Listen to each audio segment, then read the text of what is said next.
Hello everyone, আমি Somali. আবারও একটা নতুন ব্লগে তোমাদেরকে ওয়েলকাম। তো আজকে ছিল রিসেপশন, আর আমি কিন্তু তাড়াতাড়ি রেডি হয়ে নিয়েছি। আর আমাকে কেমন লাগছে তোমরা কিন্তু অবশ্যই জানিও। তারপরে আর লেট না করে সোজা কিন্তু চলে এসেছি লজে। আর এই লজটা দেখে অনেকেই ভাবছো কি এই লজেই তো বিয়ে হয়েছিল। হ্যাঁ, এই লজেই বিয়ে হয়েছে, আবার এই লজেই রিসেপশন। যেহেতু ছেলের বাড়ি আর মেয়ের বাড়ি একই পাড়াতে, তো সেই জন্য একই লজই বুক করেছিল আর কি। আর এখানে এসে দেখতেই পাচ্ছ কতটা ভিড়। আসলে লজটা অনেকটাই ছোট ছিল, তো সেই জন্য একটু প্রবলেমই হচ্ছিল প্রথমে গিয়ে। এই কিছুদিন ধরে যেহেতু বৃষ্টি হচ্ছিল, সেই জন্য কিন্তু গরমটা অনেকটাই কম ছিল, কিন্তু ওখানে মানুষের ভিড় এতটাই ছিল, পুরো ঘেমে স্নান হয়ে গিয়েছিল। তারপরে এখানে এসে কিন্তু কাকিমা, আমি, মা আর নতুন কনে সবাই মিলে কিন্তু ছবি তুলে নিলাম। আর আজকের মেকআপটা কিন্তু আমি নিজেই করেছিলাম। আমাকে কেমন লাগছিল তোমরা কিন্তু অবশ্যই জানিও।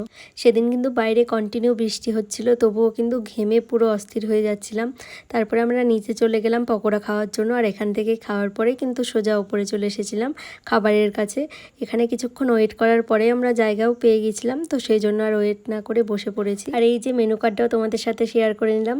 আর আজকে কিন্তু কোনো মেকআপের ক্লিপ নেওয়া হয়নি, যেহেতু আজকে অনেকটাই তাড়াতাড়ি রেডি হয়েছিলাম, তো সেই জন্য আর কোনো ক্লিপ নেওয়া হয়নি। আর আজকে কিন্তু শাড়িটা একটা দিদিভাই পরে দিয়েছিল, আবার চুলটাও বেঁধে দিয়েছিল।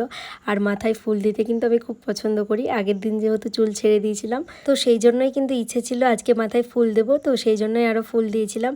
আর দুটো লুকই কিন্তু পুরো ডিফারেন্ট লুক একটা হয়েছিল।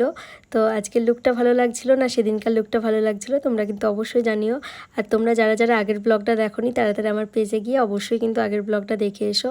আর তোমাদের সাথে কথা বলতে বলতে এখন কিন্তু আমার খাওয়া কমপ্লিট হয়ে গিয়েছে।